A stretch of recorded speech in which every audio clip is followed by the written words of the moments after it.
to another video and welcome to Sammy G's World of Cinema. Today on the channel, guys, is going to be part 2 of my December 2025 watches. These are all the non-Christmas movies I have watched in the month of December. There's 10 films to talk about in part 2, so this shouldn't be too long of a video, and it's just a great kind of way to look back on all the movies I have watched per month and looking at my highlights, probably a couple of my least favourites as well, wherever that was first time watches or revisits. It's a great way to kind of put out these videos to look back on all the movies I have watched per month and look at some of my favourite films I've watched in the month, wherever that was revisits or first time watches. So yeah, grab yourself a cuppa, guys, on this chilly wintry day over in the northeast, and yeah, let's get into this. Couple of new releases here. Actually, should I say these next 4 are all new releases. So the first one, I'm a bit nervous to talk about this film, to be honest, guys. I watched it on Christmas Day or Boxing Day, I think. Train Dreams. Right. Train Dreams has been getting a lot of buzz of late, and I can totally see why. It's been getting a lot of high ratings on Letterboxd. It looks like it's going to get some buzz at the Oscars as well. And whilst there was things I appreciated about this film, the acting was solid, nice cinematography, great framework as well, and that. Oh, guys, I thought this film was so boring. Oh, just Dullsville. I'm so sorry, guys, because I know this film is getting a lot of applause, a lot of high praise of late, but I just felt empty and so numb watching this film. Yeah, it was just for myself personally, guys, just a bit of a nothing movie, like style over substance. Don't get us wrong, I like an art house film, and I do like it when a film goes through that stylish sort of avenue, don't get us wrong, but the story was just flat on the surface. I didn't find Joel Edgerton's character all that interesting or that engaging. I just found him a bit of a sleazeball. Whilst I did feel sorry for his character being distant from his wife and his son in this film. Yeah, and when he was just kind of working on this forest and stuff, there was just a lot of sit-down talkative scenes, which you would have thought, if you know me by now, like those kind of films, I would be, you know, like all there in a heartbeat with those kind of movies, because drama is my favourite category, but the characters just weren't that interesting. I was just so damn bored the entire time of this film. I did not enjoy hanging out with these characters. Like I said, things to admire. It had a Terrence Malick sort of feel about the movie, I guess, and cinematography, visual-wise, it was great.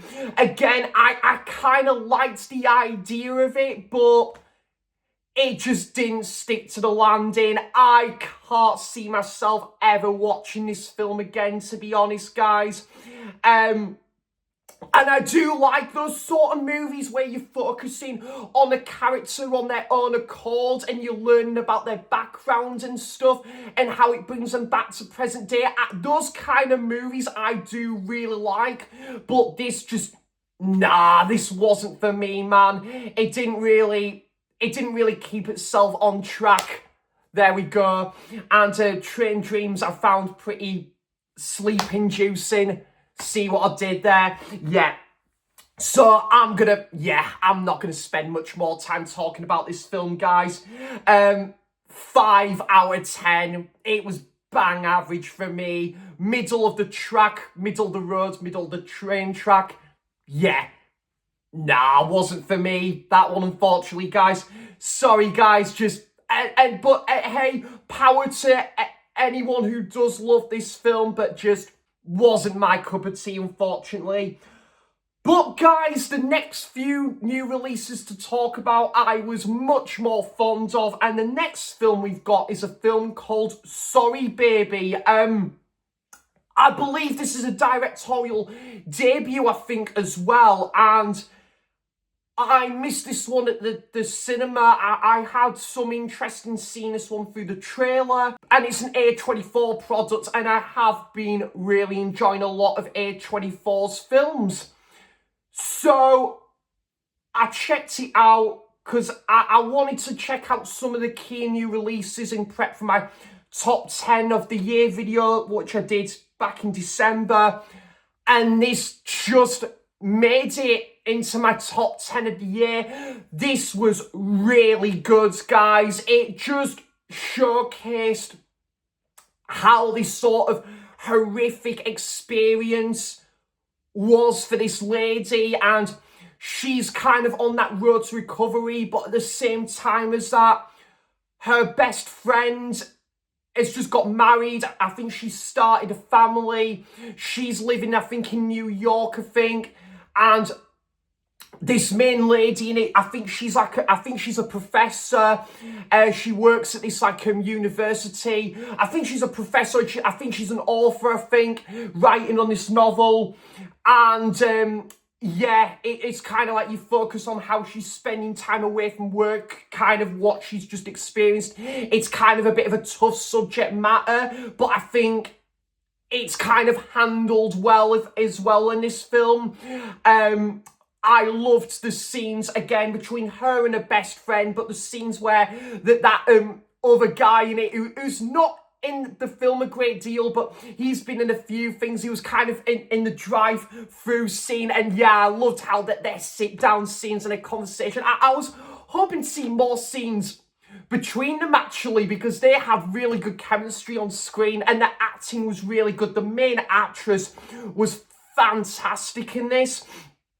And yeah, I thought Lucas Hedges played a pretty good supporting role as well. So yeah, really good film, guys. And so happy I watched it because it made it into my top 10 of the year. The film Sorry Baby, I'm going to give an 8 out of 10 there. Then I finally got round to Guillermo del Toro's Frankenstein. Yeah, this was really good as well. I thought the main guy, I think, who was in Saltburn, he's been in a couple other things as well. He did a very good job as Victor Frankenstein. The look of Frankenstein was pretty interesting. I kind of liked how Guillermo del Toro went through his kind of vision, and he kind of gave the Frankenstein sub kind of genre universe a bit of a resurgence with his own vision, his reimaginary. And yeah, it was a good film. I thought it was very slow paced. I can see why there's been a little bit of criticism with the runtime and its pacing, but there was enough there to kind of keep me engaged with what's happening. I liked it, the scenes where we're focusing on Frankenstein and he was on his own, and you see him kind of in the village and he'd be talking to people and that. There's scenes where, again, with that snowy, icy setting by the sea with this ship, I thought was excellent, and a kind of a good way to kind of open up the film, where you're following from Victor's point of view and the Frankenstein monster's point of view, and kind of their back history and their backstory and the journey they have foretold been upon to how they're back to present day. Mia Goth was pretty good as well as the side character. We could have done with more, I think, of Mia Goth in this film. But visionary, stunning. The music was incredible. The acting, the performances was all around very solid. So yeah, and made a place in my top 10 of the year. So the 2025 Frankenstein, I'm also going to give an 8 out of 10 there. I tell you what, film that I literally watched, I think it was the same day as I recorded my top 10 of the year. And what good timing that was, because this not only made it into that top 10 video, it actually cracked into my top 5 of the year. Yeah, sentimental value. Wow, this movie was so cool. I loved this.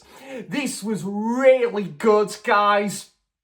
Yeah, this was excellent. This was a good film. Good film, and definitely one I will be picking up on Blu-ray. It's kind of a family-oriented, family-driven movie, and I love films like that. And you're focusing on kind of this main lady, like her love for theatre, this main guy who is her father, his love for film. And he's like a filmmaker. The daughter in this, she's a theatre actor. And you're focusing on them individual profiles, but you're kind of focusing on their father and daughter relationship, wherever they're both on screen or they're both each in individual places. It was such a fascinating film to watch, guys. Dakota Fanning, her character was really good. She put on a good performance, and she was a good, like, kind of side character to the movie, if you like. And because obviously she's kind of working in TV, and you kind of learn like about the project she's working on. It was kind of a good film that kind of showcased about these characters and kind of working on different platforms in media. And yeah, I just really enjoyed it. I loved learning about like kind of this family tree surrounding this house. Again, there was kind of good music to this one as well, but the acting was great. Stellan Skarsgård and that main actress, the Norwegian actress, she was fantastic in this, from the film The Worst Person in the World, and the same director of Worst Person in the World. Whilst I don't think this is quite on the level of that film, this was still a really good film to come after it. I loved kind of the sort of like the vintage kind of real sort of clips as well, or like there was like these vintage clips as well to kind of showcase this back history of this main house foretold. And I quite liked the relationship between the main lady and like her best friend. Yeah, it was just a great movie. It really was. I saw this at Tyneside Cinema. I was talking to Thomas, who works at Tyneside Cinema, like how good this film was, and I believe this is Thomas's favourite film of the year, and I can totally see why, because I really, really enjoyed this. Sentimental value, I'm going to give an 8 out of 10. One of the best films of the year. Mubi's finest film of the year, and whilst Mubi have been a bit inconsistent for me, there's been a few films there that have been one and done watches. This, however, I will be returning to in the future. So yeah, great stuff. That's sentimental value, 8 out of 10. What a bloody ace film indeed. Right then, and a first time watch for me, and that is the film 13. Now, this was recommended by a couple of people, Ash at Popcorn and Horror, and I do remember Jodie speaking quite highly of this film as well. It's got a very kind of 2000s effect to it. You can tell it's a product of the noughties. This was a good, solid indie drama. I did enjoy this. Not gonna be a rewatchable movie. I think just with kind of, you know, it's quite bleak and quite subtle, but it kind of showcases what drug addiction can do, what it can be led onto, and also drinking involved as well. And that, yeah, it's so that, you know, it's quite it's a bit heavy going at times, this film, and when it's very kind of dramatic and quite sort of, it's very kind of immense. It's quite sort of, you know, daunting to see what one character or the next is gonna go through, and like how ongoing is this thing going to be, and how far are they gonna go with this, because you do see the sheer consequences once this main girl hangs out with her best friends, and it kind of turns her life upside down. But she's also having to deal with kind of this chaotic relationship with like a family. Like there's a bit of a brawl in the family, and yeah, like her and her brother don't see eye to eye. I think there's someone that's temporarily living with them, and she's really kind of overwhelmed by this new experience. Yeah, this was a good, solid film. It did remind me a little bit, actually, of a Sean Baker film.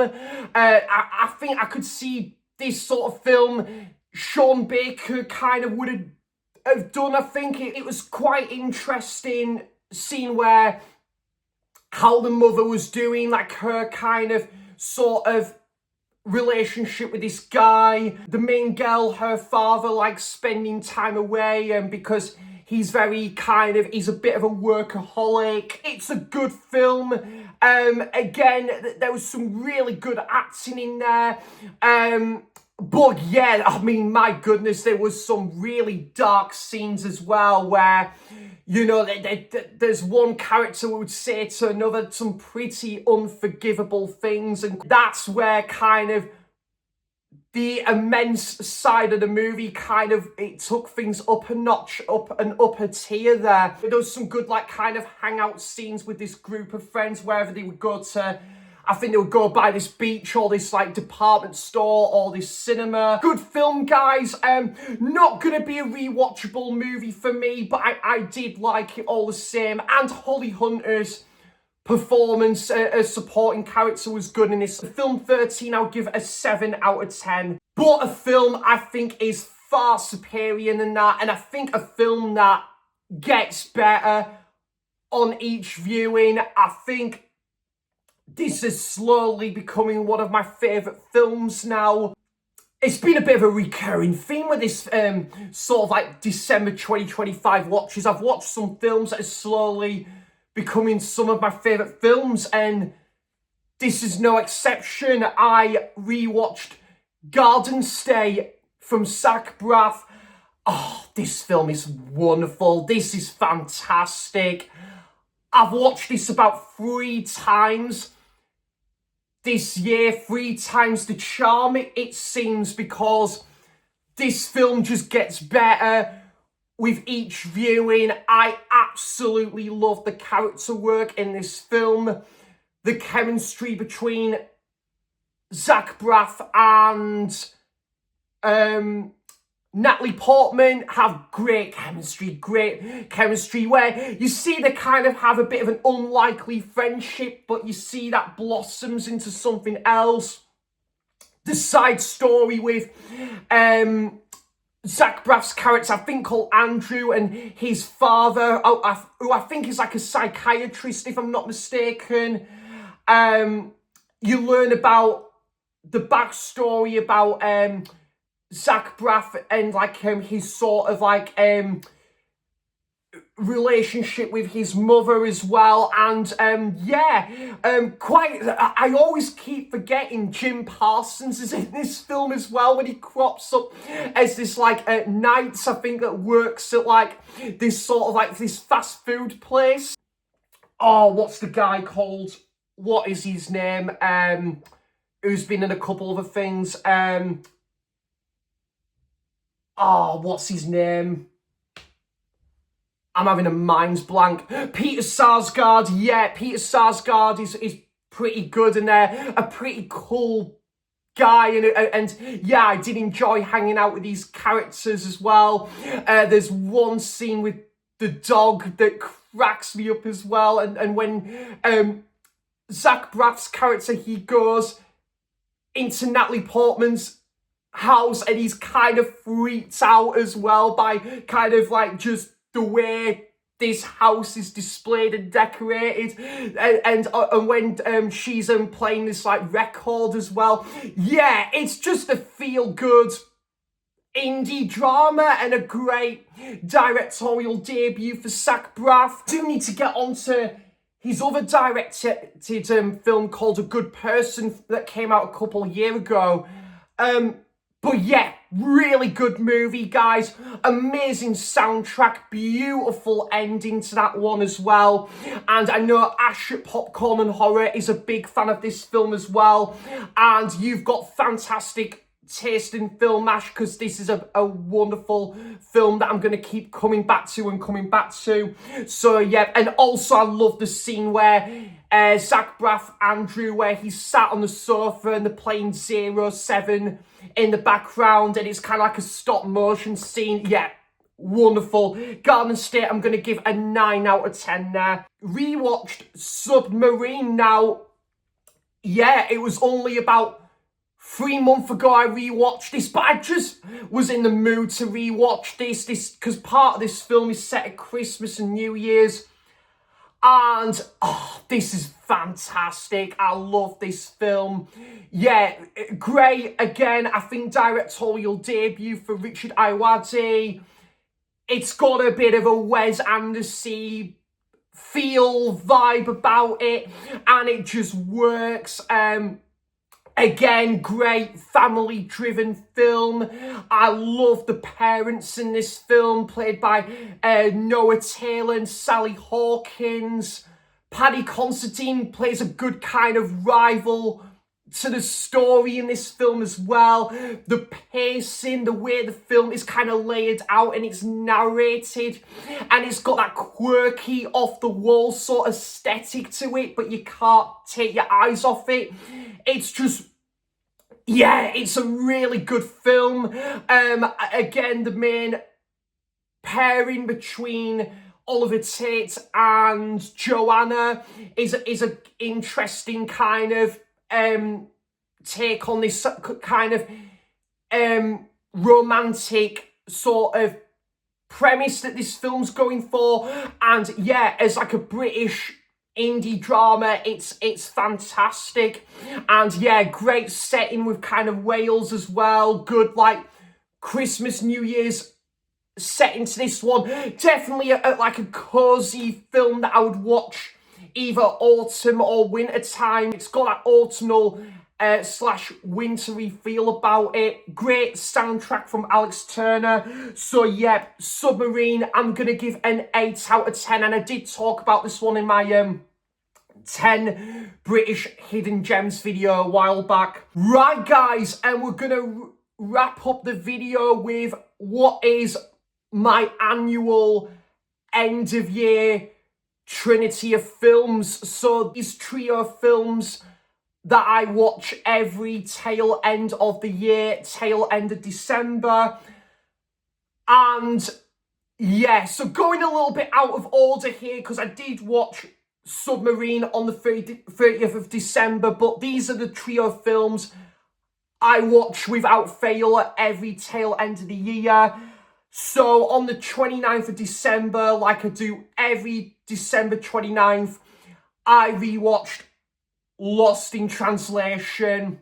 This film is absolutely wonderful. This is a modern masterpiece, in my opinion. I absolutely love and adore this film. Yeah, a film that I detested on first viewing. The first couple of viewings, actually, I really didn't get on with this film. But again, guys, it proves my point to why films sometimes deserve second chances, because you never know where that film's going to take you on subsequent viewings. And this gradually growing quality. It went from, I thought this film was absolutely dull as dishwater, to pretty good, pretty solid, to excellent, to now becoming one of my favourite films of all time. This is just magic. This is absolutely beautiful. the relationship, friendship between Bob Harris and Charlotte in this film, Bill Murray, Scarlett Johansson, is absolutely wonderful. You can't take your eyes off the screen because of their screen presence and their chemistry. It is just delightful to watch. It's kind of like a great hangout movie, like set in Tokyo. It's just fantastic. The soundtrack is amazing. It is GOAT, the soundtrack in this movie, folks. It is wonderful. The scenes where they do the karaoke, the scenes where they're running away from this guy because this guy is like, I think, playing like a fun sort of game with them, and they're just running away. I just loved that. Again, one scene where Bob is like acquainted with this lady, and he just doesn't know what to do. This lady that appears on his doorstep, and he's totally freaked out. Oh, the scene where he's on that panel as well, that guy is very over the top, and he's just taking it on the chin. He's just going along with it, and that is just, yeah. And the scene where he's on that treadmill, oh, yeah, beautiful ending as well. And the ending kind of left open to your imagination of what was the last thing that Bob said to Charlotte on that last scene of the film. Yeah, absolutely love this film. It's gone down as one of my favourite films of all time now. Maybe on another day, top 30, top 25 of all time now. Yeah, no surprise. Lost in Translation, I'm going to give the full 10 out of 10. Sofia Coppola, her masterpiece in my opinion. And yeah, an end of year staple for me now. And the second to last one, on the 30th of December, later that day after I rewatched Submarine, I went back and rewatched Perks of Being a Wallflower. I forgot to mention as well, guys, this end of year annual Trinity I've been doing since about, I think, 2021 time. But Perks of Being a Wallflower and the last film we're going to talk about in this video, I think I've watched every tail end of the year since maybe about 2018. I'll talk a bit more about that in a bit, but oh, I love this film. I love this film so much, guys. I watched this film at the perfect time. I really did. I was at my last year at school.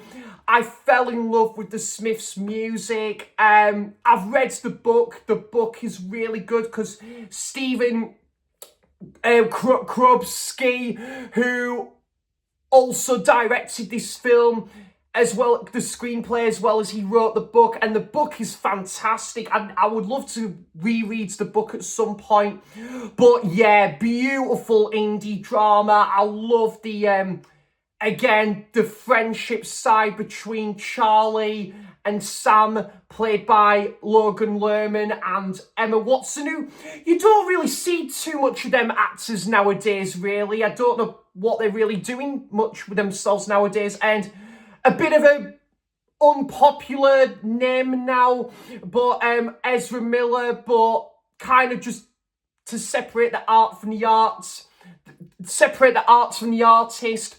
He still does a great job as Patrick in this film, who's Sam's stepbrother. And yeah, I just love the family side of this film with Charlie. He's kind of going through this trauma from something that happened way back when, and you see how he's learning to deal with that. Paul Rudd, as the main English teacher in this film, does a fantastic job. And yeah, this is just, this is a beautiful movie, guys. And you're really rooting for Charlie to get his own way in life and stuff, and what he's most destined for. Heroes by David Bowie as well. Every time I listen to that song now, I always think of this film. Just wonderful.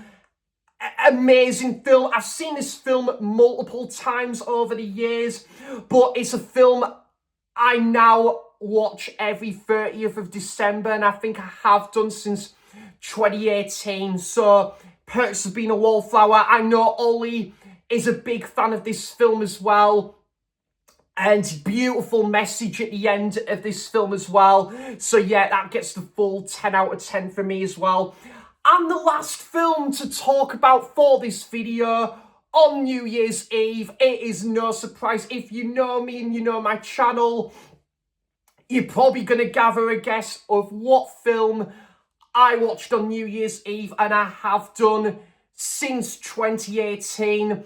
Again, seen the film countless times prior. I know this film isn't going to be for everyone. It's not everyone's cup of tea, but there's just something about this film.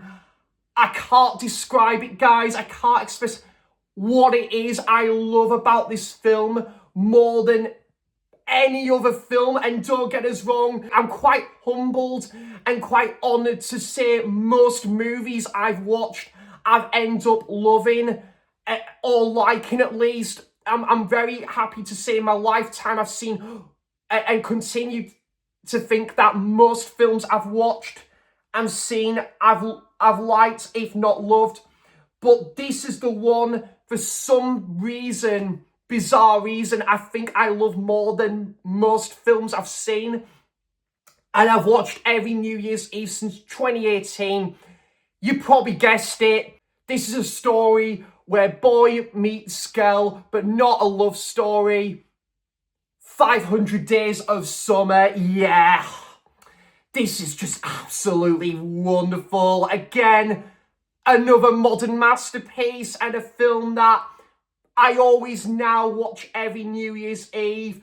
Joseph Gordon-Levitt, who was starring in some great films at the time. There's a couple of films actually with him I do need to go back and watch at some point that came out before this, but oh man, yeah, I love this film. I'm planning on doing a dedicated review to this for the channel someday, folks, because he just deserves it.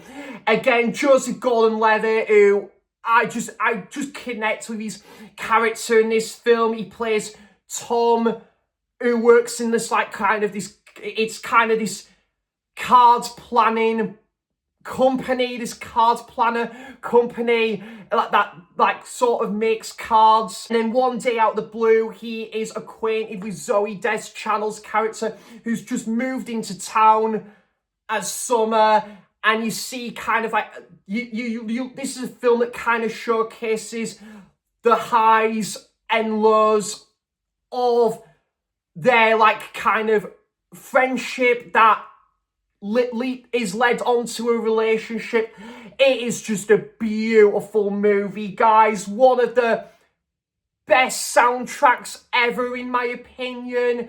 And I watched this at the perfect time, because I think I watched this just before my last year of high school. And again, I was becoming obsessed with the Smiths music, the Smiths as a band.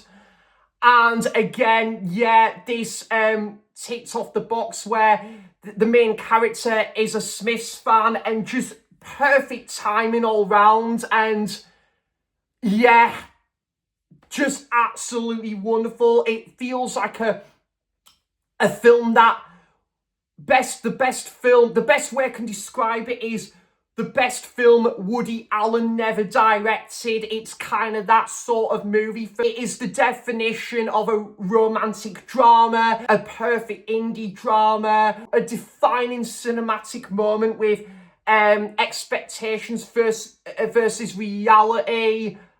Oh man, yeah. And that ending kind of left open to imagination.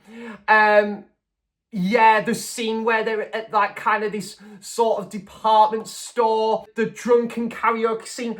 I could talk about this film forever and a day, guys, but I think I'm going to leave it there for now, because I am planning on doing a dedicated review for the channel.